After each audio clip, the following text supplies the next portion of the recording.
कैसे हो दोस्तों। मैं आपका दोस्त रॉकी। चलिए शुरू करते हैं। अध्याय 1 श्लोक 2 दृष्ट्वा तु पांडवानीकं व्यू दुर्योधनस्ता आचार्यमुपगम्य राजा वचनमब्रवीत। संजय ने कहा, हे राजन, पांडुपुत्रों द्वारा सेना की व्यूह रचना देखकर राजा दुर्योधन अपने गुरु के पास गया और उसने ये शब्द कहे।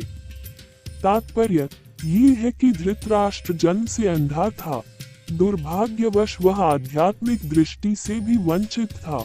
वह ये भी जानता था कि उसी के समान उसके पुत्र भी धर्म के मामले में अंधे हैं और उसे विश्वास था कि वे पांडवों के साथ कभी भी समझौता नहीं कर पाएंगे, क्योंकि पांचों पांडव जन्म से ही पवित्र थे।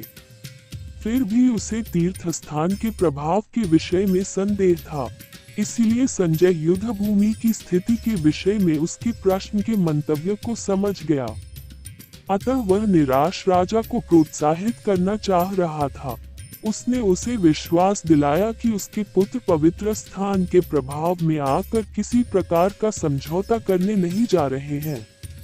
उसने राजा को बताया कि उसका पुत्र दुर्योधन पांडवों की सेना को देखकर तुरंत अपने सेनापति द्रोणाचार्य को वास्तविक स्थिति से अवगत कराने गया।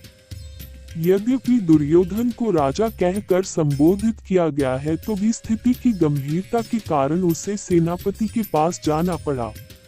अतएव दुर्योधन राजनीतिज्ञ बनने के लिए सर्वथा उपयुक्त था। किंतु जब उसने पांडवों की व्यूह रचना देखी तो उसका ये कूटनीतिक व्यवहार उसके भाई को छिपा न पाया।